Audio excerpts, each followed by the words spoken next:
اللہ اکبر اللہ اکبر اللہ اکبر اللہ اکبر۔ میری طرف سے لوز ٹی وی دیکھنے والے سبھی معزز دوستوں کو السلام علیکم۔ آج ہم آپ کو بتانے جا رہے ہیں استنبول کی تاریخی اہمیت کی حامل عمارت آیا صوفیہ کو مسجد میں تبدیل کرنے کا فیصلہ کیوں کیا گیا، اور آپ کو بتائیں گے کہ اصل میں آیا صوفیہ ہے کیا۔ دوستو، ویڈیو کا باقاعدہ آغاز کرنے سے پہلے تمام نئے آنے والے دوستوں کو میرے چینل لوز ٹی وی پر خوش آمدید۔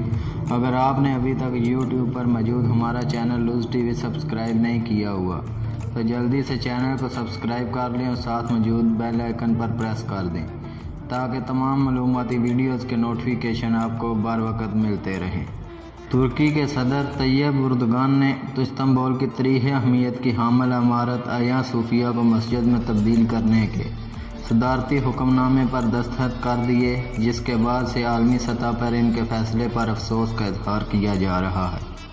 ترک صدر رجب طیب اردوغان نے یونیسکو کے عالمی تاریخی ورثے میں شامل اس مقام کو دوبارہ مسجد میں تبدیل کرنے کی تجویز دی تھی۔ آیا صوفیہ مسیح بازطینی اور مسلمان سلطنت عثمانیہ دونوں کے لیے بنیادی اہمیت کی حامل رہی ہے۔ آیا صوفیہ دنیا کی مشہور ترین عمارتوں میں سے ایک اور سیاحوں کے لیے انتہائی کشش کی حامل تاریخی عمارت ہے۔ ترکی میں سیاح سب سے زیادہ اس جگہ کو دیکھنے آتے ہیں۔ آیا صوفیہ کو 1500 سال پہلے بازطینی عہد میں گرجا گھر کے طور پر تعمیر کیا گیا تھا۔ 900 سال بعد سلطنت عثمانیہ کی فوج نے استنبول پر قبضہ کیا اور اسے مسجد میں بدل دیا۔ 80 سال کے بعد خلافت عثمانیہ ختم ہوئی تو اسے عجائب گھر بنا دیا گیا تھا۔ یہ معروف عمارت استنبول میں آبنہ باسفورس کے کنارے واقع ہے۔ بازطینی بادشاہ جسٹینین اول نے اس کی تعمیر کا حکم 532 میں دیا تھا، جب اس شہر کا نام قسطنطنیہ تھا۔ یہ بازطینی سلطنت، جسے مشرقی رومی سلطنت بھی کہا جاتا ہے، کا دارالحکومت بھی تھا۔ 1453 میں سلطنت عثمانیہ کے سلطان محمد دوم نے قسطنطنیہ پر قبضہ کر کے شہر کا نام تبدیل کر کے استنبول رکھا اور بازطینی سلطنت کا خاتمہ کر دیا۔ تقریباً 900 سال تک آرتھوڈکس چرچ کا گھر رہنے والی عمارت آیا صوفیہ میں داخل ہوتے وقت سلطان محمد دوم کا اصرار تھا کہ اس کی تعمیر نو کی جائے، اسے ایک مسجد بنایا جائے۔ انہوں نے اس میں جمعے کی نماز بھی پڑھی تھی۔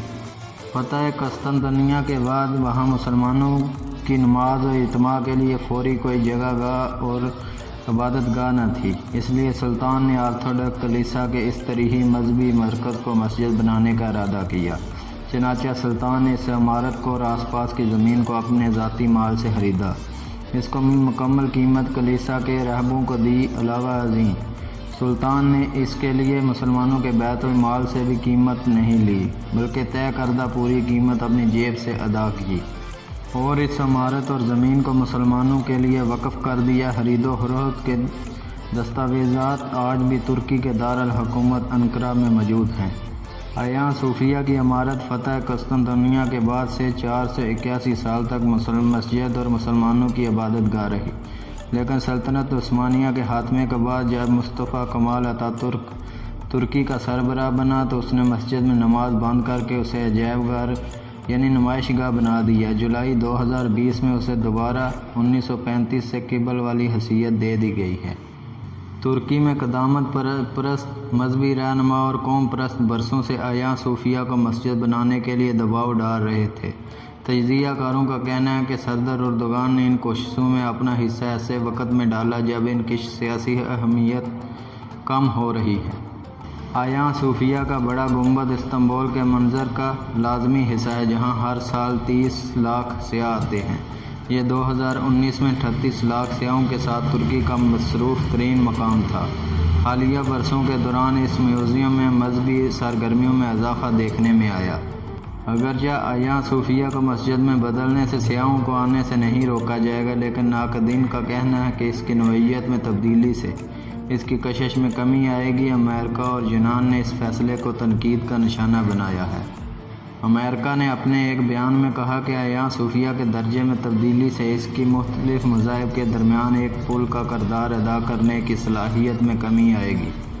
یونان نے اس عدالتی فیصلے کو مہذب دنیا کے لیے کھلی اشتعال انگیزی قرار دیتے ہوئے کہا، یہ فیصلہ جو صدر اردوغان کی سیاسی خواہش کا نتیجہ ہے، مہذب دنیا کے لیے کھلی اشتعال انگیزی ہے جو اس یادگار کو اتحاد کی علامت سمجھتی اور اس کی منفرد خصوصیات کو جانتی ہے۔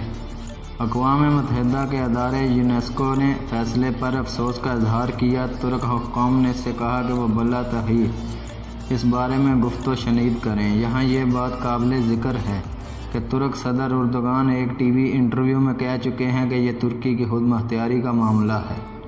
پیارے دوستو، یہ تھی ایام صوفیہ کے متعلق کچھ دلچسپ معلومات جو یقیناً آپ لوگوں کو پسند آئی ہوگی۔ چینل کو سبسکرائب کرتے ہوئے لائک کریں اور کمنٹ باکس میں اپنی رائے سے ضرور آگاہ کریں۔ ایک نئی ویڈیو کے ساتھ دوبارہ حاضر ہوں گے انشاءاللہ۔ تب تک کے لیے ہمیں دیں اجازت۔ اللہ نگہبان۔